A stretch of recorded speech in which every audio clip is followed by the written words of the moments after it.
ನೀವೇನಾದ್ರೂ ಸಣ್ಣ ಪುಟ್ಟ ಕೆಲಸ ಮಾಡ್ತಿದ್ದೀರಾ? ಅದ್ರಲ್ಲಿ ನಿಮ್ಗೆ ಸಂಬಳ ಸಾಕಾಗ್ತಿಲ್ವಾ? ಇನ್ಕಮ್ ಏನು ಬರ್ತಿಲ್ವಾ? ಬರೋ ಸಂಬಳದಲ್ಲಿ ಜೀವನ ನಡೆಸಕ್ ಆಗ್ತಿಲ್ವಾ? ಸೈಡ್ ಬಿಸ್ನೆಸ್ ಮಾಡಿ ಇನ್ಕಮ್ ಗಳಿಸೋ ಆಸೆ ಇದೆನಾ? ಹಾಗಾದ್ರೆ ಚಿಂತೆ ಬಿಟ್ಬಿಡಿ, ರಿಯಲ್ ಎಸ್ಟೇಟ್ ಬಿಸ್ನೆಸ್ಗೆ ಬನ್ನಿ. ಬಿಡುವಿನ ಸಮಯದಲ್ಲಿ ಇನ್ಕಮ್ ಜೊತೆಗೆ ಲಕ್ಷ ಲಕ್ಷ ಸಂಪಾದನೆ ಮಾಡಿಕೊಳ್ಳಿ. ನಿಮ್ ಜೀವನದಲ್ಲಿ ರಿಯಲ್ ಎಸ್ಟೇಟ್ ಹೊಸ ತಿರುವು ಕೊಡುತ್ತೆ. ರಿಯಲ್ ಎಸ್ಟೇಟ್ ಉದ್ಯಮದಲ್ಲಿ ಹೆಸರುವಾಸಿಯಾದ ಎಸ್ಆರ್ ಡೆವಲಪರ್ ಜೊತೆಗೆ ಕೈ ಜೋಡಿಸಿ. ಎಸ್ಆರ್ ಡೆವಲಪರ್ ಅವರು ಲೇಔಟ್ ನಿರ್ಮಾಣ ಮಾಡಿ ಸೈಟ್ ಸೆಲ್ಲಿಂಗ್ ಅಲ್ಲಿ ನಂಬರ್ 1 ಸರ್ವಿಸ್ ಕೊಡ್ತಾರೆ. ಡಾಕ್ಯುಮೆಂಟ್ ಪರ್ಫೆಕ್ಟ್ ಇರುತ್ತೆ, ನಿಮ್ ದುಡ್ಡಿಗೆ ಗ್ಯಾರಂಟಿ ಇರುತ್ತೆ, ನಿಮ್ ಫ್ಯೂಚರ್ ಸಹ ಚೆನ್ನಾಗಿರುತ್ತೆ. ಇವರ ಲೇಔಟ್ಗಳು ಇರುವ ಸ್ಥಳ ಲಿಂಗಸ್ಕೂರು, ಮಾನ್ವಿ, ಹಟ್ಟಿ, ಕವಿತಾಳ ಹಾಗೂ ಶಹಾಪುರ. ನೀವು ಯಾವ ಲೊಕೇಶನ್ ಆದ್ರೂ ಕೆಲಸ ಮಾಡಬಹುದು. ಒಂದು ಕರೆ ಮಾಡಿ ಅಥವಾ ಕಚೇರಿಗೆ ಭೇಟಿ ನೀಡಿ. ನೀವು ಒಳ್ಳೆ ಉದ್ಯಮದಲ್ಲಿ ಭಾಗಿಯಾಗಿ ನಿಮ್ಮ ಲೈಫ್ ನ ಲೀಡ್ ಮಾಡ್ಕೊಳ್ಳಿ.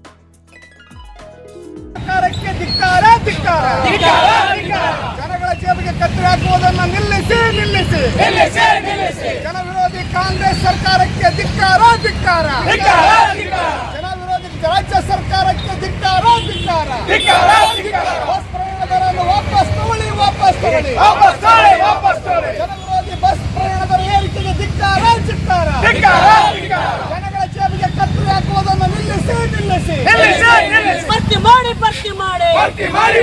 ಶಕ್ತಿ ಯೋಜನೆ ಹಣವನ್ನು ಇಲಾಖೆಗೆ ಭರ್ತಿ ಮಾಡಿ. ಪ್ರತಿಭಟನಾಕಾರರನ್ನು ಉದ್ದೇಶಿಸಿ ಜಿಲ್ಲಾ ಸಮಿತಿಯ ಸದಸ್ಯರಾದ ಚನ್ನಬಸವ ಜಾನೇಕಲ್ ಮಾತನಾಡಿ, ಬಸ್ ಪ್ರಯಾಣ ದರವನ್ನು 15% ಏರಿಕೆ ಮಾಡಿರುವುದನ್ನು ಈ ಕೂಡಲೇ ಹಿಂಪಡೆಯಬೇಕು ಎಂದು ಎಸ್ಯುಸಿಐ ಕಮ್ಯುನಿಸ್ಟ್ ಪಕ್ಷವು ಆಗ್ರಹಿಸುತ್ತದೆ. ಅಡುಗೆ ಎಣ್ಣೆ, ಬೇಳೆಕಾಳುಗಳು, ಆಹಾರ ಪದಾರ್ಥಗಳ ಬೆಲೆ ಏರಿಕೆಯಿಂದ ಇಂಧನ ಹಣದುಬ್ಬರದ ಬಿಸಿಯಿಂದ ರಾಜ್ಯದ ಜನರು ಬಸವಳಿದಿದ್ದಾರೆ. ಸಾರಿಗೆ ವ್ಯವಸ್ಥೆ ಆಧುನಿಕ ಬದುಕಿನ ಮೂಲ ಅವಶ್ಯಕತೆಯಾಗಿದೆ. ಆದ್ದರಿಂದ ಸಾರಿಗೆ ನಿಗಮಗಳ ಬಸ್ ಟಿಕೆಟ್ ದರ ಏರಿಕೆ ಮಾಡಿರುವುದು ಗಾಯದ ಮೇಲೆ ಬರೆ ಎಳೆದಂತಾಗುತ್ತದೆ. ಒಂದು ಕಡೆ ಹೊಸ ವರ್ಷದಲ್ಲಿ ಜನರ ಕಷ್ಟಗಳು ಪರಿಹಾರವಾಗಲಿ ಎಂದು ಶುಭ ಹಾರೈಸುತ್ತಲೇ, ಇನ್ನೊಂದು ಕಡೆ ಹೊಸ ವರ್ಷಕ್ಕೆ ಸರ್ಕಾರವು ಜನರಿಗೆ ಸಂಕಷ್ಟ ತರುವ ಉಡುಗೊರೆ ನೀಡಿದೆ ಎಂದು ಟೀಕಿಸಿದರು. ರಾಜ್ಯ ಸರ್ಕಾರದ ಶಕ್ತಿ ಯೋಜನೆಯ ಬಾಕಿ ಹಣವನ್ನು ತಡ ಮಾಡದೆ ಸಾರಿಗೆ ನಿಗಮಗಳಿಗೆ ಪಾವತಿ ಮಾಡಬೇಕು. ಸಾರಿಗೆ ನಿಗಮಗಳಲ್ಲಿರುವ ಭ್ರಷ್ಟಾಚಾರ, ದುಂದು ವೆಚ್ಚಕ್ಕೆ ಕಡಿವಾಣ ಹಾಕಬೇಕು. ಕೇಂದ್ರ ಸರ್ಕಾರವು ರಾಜ್ಯಕ್ಕೆ ನೀಡಬೇಕಾದ ನ್ಯಾಯಸಮ್ಮತ ತೆರಿಗೆ ಬಾಕಿ ಪಾವತಿಸಬೇಕು. ಆ ಮೂಲಕ ಸಾರಿಗೆ ಸಂಸ್ಥೆಗಳ ಆದಾಯ ಕೊರತೆಯನ್ನು ತುಂಬಬೇಕು. ಅದರ ಬದಲು ಬಸ್ ದರ ಹೆಚ್ಚಳ ಮಾಡಿದರೆ ಜನಸಾಮಾನ್ಯರನ್ನು ಇನ್ನಷ್ಟು ಸಂಕಷ್ಟಕ್ಕೆ ದೂಡಿದಂತಾಗುತ್ತದೆ. ಬಸ್ ದರ ಹೆಚ್ಚಳ ವಾಪಸ್ಸು ಪಡೆಯದಿದ್ದರೆ ರಾಜ್ಯದ ಜನತೆ ಒಂದಾಗಿ ಉನ್ನತ ಹಂತದ ಹೋರಾಟಕ್ಕೆ ಮುಂದಾಗಬೇಕಾಗುತ್ತದೆ ಎಂದು ಕರೆ ನೀಡಿದರು.